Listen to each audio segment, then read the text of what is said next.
जय गुरु जी। राधे राधे। दोस्तों, आज अभी हम मेरे चैनल ज्योतिष का ज्ञान के ऊपर हैं। ज्योतिष का ज्ञान चैनल में मैं आपका स्वागत करता हूं। आप ठीक होंगे, स्वस्थ होंगे, मस्त होंगे और यहाँ भी हैं, अपने कामकाज में व्यस्त होंगे। ज्योतिष के इस चैनल में अपनी श्रृंखला को बढ़ाते हुए आज मैं आपसे हस्तरेखा विज्ञान के बारे में कुछ बात करूंगा। हस्तरेखा विज्ञान से हम आयु की रेखा के बारे में जानेंगे। आयु की रेखा क्या है, ये कहाँ होती है। वैसे सिर्फ आयु की रेखा देखकर किसी की आयु का अनुमान लगाना मुमकिन नहीं है। कुछ हद तक हम जान सकते हैं कि व्यक्ति की आयु कितनी होगी, परंतु पूर्ण रूप से अगर हम आयु के बारे में जानना चाहें तो हमें देखना पड़ेगा कि उसकी हार्ट लाइन कैसी है, उसकी ब्रेन लाइन कैसी है, उसमें कोई हेल्थ की लाइन तो नहीं निकल रही है। तो ये कुछ बातें देखकर हम भलीभांति जान सकते हैं कि व्यक्ति की आयु कितनी होगी।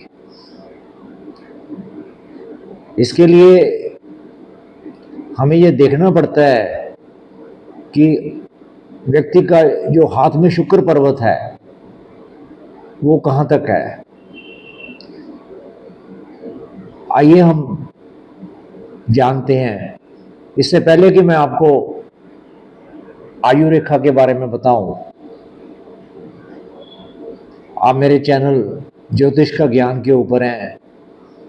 मेरे चैनल को सब्सक्राइब कीजिए। मेरा वीडियो अगर आपको अच्छा लगे तो उसे लाइक कीजिए और उसको अपने दोस्तों के साथ शेयर भी कीजिए। मैं आपको बताता हूँ कि आयु रेखा क्या है, कहाँ है, कैसी होती है और कैसे होनी चाहिए। दोस्तों, ये हमारा हाथ है। वैसे एक बात है कि जो व्यक्ति जिस हाथ से लिखता है, जिस हाथ से वो लिख रहा है, वो उसका राइट हैंड बनता है। वैसे जी बहुत से लोग कुछ सोचते हैं कि ये बात क्या है, जेंट्स का हम जनरली जो है हाथ है वो दायां हाथ देखते हैं, लेडीज़ का हम बायां हाथ देखते हैं। ऐसा नहीं है।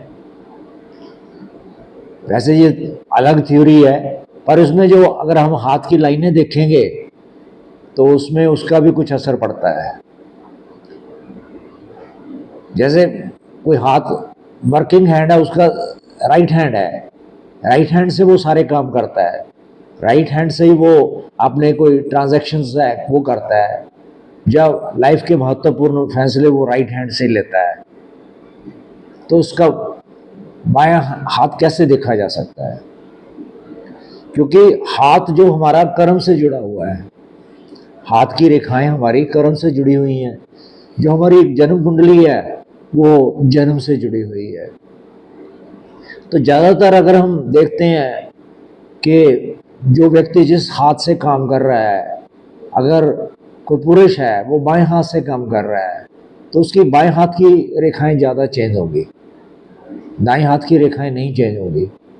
वो उसका जन्म का हाथ बन जाएगा। जैसे कोई स्त्री है, वो दाएं हाथ से लिखती है, तो उसका दायां हाथ ही देखना पड़ेगा। वो थ्योरी गलत है कि वो जो लेडी है उसका हाथ हम देखें बायां या जेंट्स का हम दायां हाथ देखें।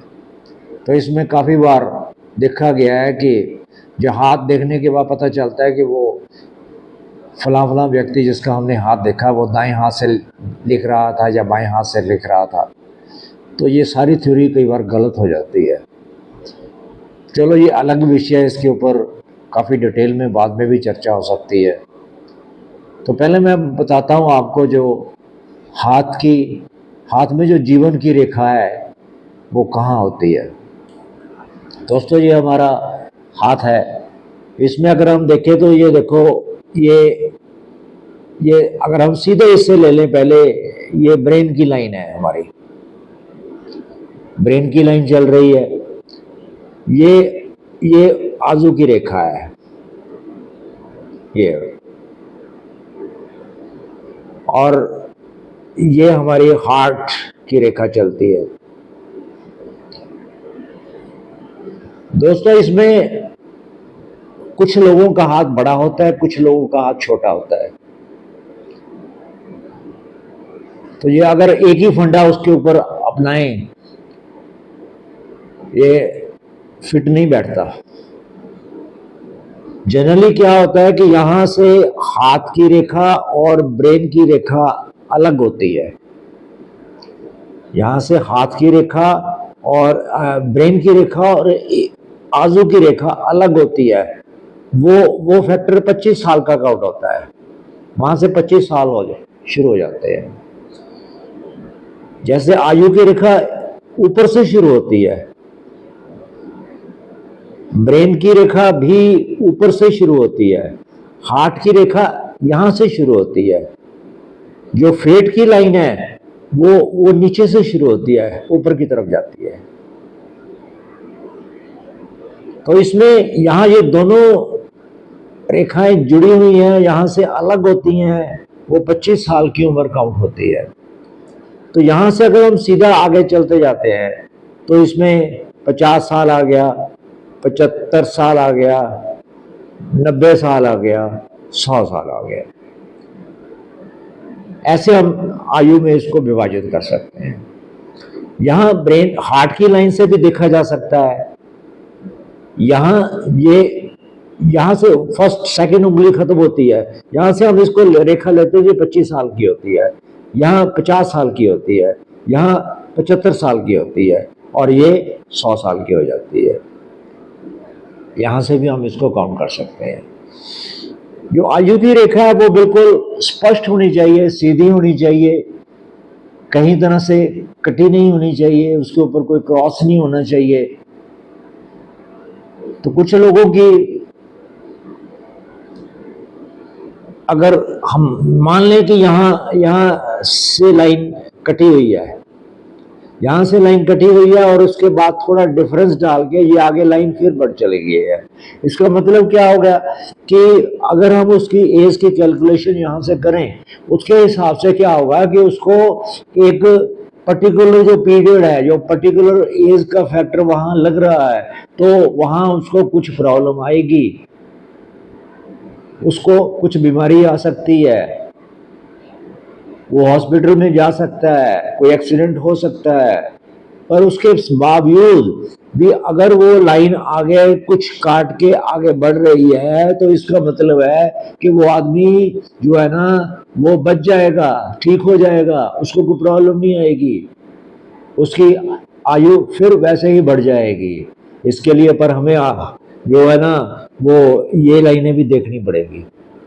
अगर ये लाइनें भी हम देखते हैं, यहाँ अगर हार्ट की लाइन यहाँ कम है, आगे बढ़ी नहीं है उसकी, तो ब्रेन की लाइन जो टूटी फूटी है, उसमें कोई स्टार बना हुआ है या क्रॉस बना हुआ है, तो वो अलग बात है, वो उसमें आयु से डायरेक्ट लिंक नहीं जोड़ते हम उसको। उसमें जैसे कोई किसी के ब्रेन की प्रॉब्लम आनी है तो ब्रेन की लाइन में कुछ प्रॉब्लम होगी उसके वहाँ पर, हार्ट की लाइन में है तो हार्ट की लाइन में वहाँ प्रॉब्लम होगी, कुछ कट होगा वहाँ पर। हो सकता है कि एक जो हेल्थ की लाइन भी हमारे होती है, एक है यहाँ से, ऐसे एक हेल्थ सभी के हाथ में नहीं होती, हेल्थ की लाइन सभी के हाथ में नहीं होती। अगर वो हाथ में है तो वो अच्छी नहीं मानी गई है, बाकी सभी लाइनें अच्छी मानी गई हैं। हार्ट की लाइन अच्छी मानी गई है, ब्रेन की लाइन अच्छी मानी गई है, एज की लाइन अच्छी मानी गई है, वो सभी लाइनें अच्छी मानी गई है। पर अगर किसी के हाथ में हेल्थ की रेखा है तो वो अच्छी नहीं मानी जाती, इसका मतलब है कि उसको हेल्थ रिलेटेड कोई ना कोई प्रॉब्लम है। आएगी या हो सकती है। वो कब होगी? वो जैसे एज की जो अपनी जो लाइन है, ये अपनी हेल्थ की लाइन है, यहाँ से काटती है, यहाँ से काटने के बाद ऐसे चली जाती है। तो वो पर्टिकुलर जो एज का फैक्टर है, यहाँ से लाइन कटी हुई है, अगर उसी के ऊपर से निकलती है तो इसका मतलब वो तो कन्फर्म हो गया, उसको हेल्थ की लाइन, तो उसकी प्रॉब्लम है ही, उसको आएगी आएगी। चलो, ये फैक्टर काउंट करता है। उसके बाद कुछ लोग ऐसे होते हैं जिनके हाथ में ये एक पैरेलल रेखा चलती है, एज लाइन के एक पैरेलल रेखा खड़ी रहती है। बहुत सारे लोग मिलते हैं ऐसे। ऐसे लोग क्या होते हैं, अगर वैसे तो उनको लाइफ में, जीवन में कोई प्रॉब्लम आती नहीं है, अगर आती है तो छोटी मोटी प्रॉब्लम वैसे निकल जाती है। अगर अगर जैसे कहते हैं ना, कोई पौधा है, पौधा कोई बरसात आ गई, जो कोई अंधेरी आई, वो पौधा आधा टेढ़ा हो गया, टेढ़ा होने के बाद वो गिरने लग गया, वो सूख भी सकता है। पर अगर किसी के हाथ में अगर ऐसी रेखा, जो समानांतर रेखा निकली हुई है, अगर वो रेखा निकली हुई है, तो उसके हिसाब से वो आदमी को जो मर्जी प्रॉब्लम आ जाए, वो आदमी अल्टीमेटली जो है ना, वो ठीक हो जाएगा, उसको प्रॉब्लम नहीं आएगी। और इसके साथ साथ पैरेलल लाइन का एक और मतलब भी है, क्योंकि ये लाइन कहाँ से निकलती है? शुक्र पर्वत से निकलती है। ये हमारा शुक्र पर्वत है, ये सारा जो पर्वत है, ये सारा लाइफ लाइन से इधर तक जो है ना, शुक्र पर्वत होता है। शुक्र पर्वत से अगर अंदर की तरफ से ये लाइन निकल रही है, तो वो पर्टिकुलर आदमी लाइफ में किसी ना किसी पर्सन के साथ अटैच अवश्य रहता है। अगर पैरेलल लाइन निकल रही है, तो वो व्यक्ति किसी ना किसी के साथ जो है लाइफ में अटैच रहता है। चाहे 20 साल की उम्र से शुरू हो जाए, 50 की उम्र से शुरू हो जाए, या वो लाइफ में सारी उम्र चलता रहता है। और इसको अफेयर नहीं बोल सकते। वो किसी पर्टिकुलर आदमी के साथ उसकी अटैचमेंट बहुत ज़्यादा रहती है, वो हर बात उससे शेयर करता है, उसके बिना वो नहीं रह सकता। जब तक उसको अपनी कोई प्रॉब्लम नहीं बताएगा, वो नहीं मानता कि मेरे को कुछ सोल्यूशन मेरी निकलेगी। कुछ कुछ लोग होते हैं, सभी लोगों के हाथ में नहीं होती ये पैरेलल लाइन, ये बनी रहती है। तो ये था जो मैंने बताया अभी आपको, हाथ पे जो एज की रेखा के बारे में, आयु की रेखा के बारे में। बाकी जो ये हम इससे जान सकते हैं कि आदमी की उम्र कितनी होगी, या किसी औरत की उम्र कितनी होगी, कब कोई बीमारी आ सकती है। हाथ का जो सब्जेक्ट है बहुत ही वास्ट है, इसमें हमें बहुत कुछ मिलता है, बहुत कुछ जान सकते हैं हम इससे। बाकी जो जन्म कुंडली है, या जो हमारे जो प्रेजेंट में ग्रह चल रहे हैं, इसका भी असर होता है। तो अभी आपने मेरे से जाना कि जीवन की रेखा क्या है, जीवन की रेखा कैसी होनी चाहिए, जीवन की रेखा अगर कटी फटी है तो उसमें क्या प्रॉब्लम्स आती हैं, अगर कोई पैरेलल लाइन निकल रही है लाइफ लाइन के साथ तो उसका क्या बेनिफिट है। ये सारी बातें आपको मैंने बताई। आशा है मेरा ये प्रयास आपको अच्छा लगा होगा। इसी तरह के मैं विषय आपके साथ शेयर करता रहता हूँ, हाथ संबंधी भी, न्यूमरोलॉजी भी, वास्तु से संबंधित, लाल किताब से संबंधित, जन्म कुंडली से संबंधित, प्रश्न कुंडली से संबंधित। आप मेरे को कमेंट करके बता सकते हैं कि आप किस टाइप का वीडियो चाहते हैं मेरे से। मैं आपके लिए कोशिश करूँगा, जितना मैंने पढ़ा है या जितनी मेरी नॉलेज है, आपको उसके हिसाब से मैं कुछ सिखा सकूं, कुछ बता सकूं। आप अपने हाथ की रेखाओं से अपना अपना तो पढ़ ही सकता है ना बंदा, कुछ अपने बारे में तो हम जान ही सकते हैं। तो आशा है मेरा प्रयास आपको अच्छा लगा होगा। आप किसी अगले विषय के साथ मैं आपके साथ फिर मिलूँगा। हाँ, एक बार ज़रूर कहता हूँ कि मेरे चैनल को आप सब्सक्राइब ज़रूर करो, क्योंकि मेरे जो वीडियो आएंगे वो सबसे पहले आपके पास जाएंगे। हाँ, आपके टेस्ट का अगर आप चाहते हो जैसा वीडियो कोई मेरे को बताओ, मेरे को कमेंट करो, मैं आपके लिए वो वीडियो लेके आऊँगा। फिर मिलते हैं किसी एक नए विषय के साथ। जय गुरु जी, जय श्री राधे, राधे राधे।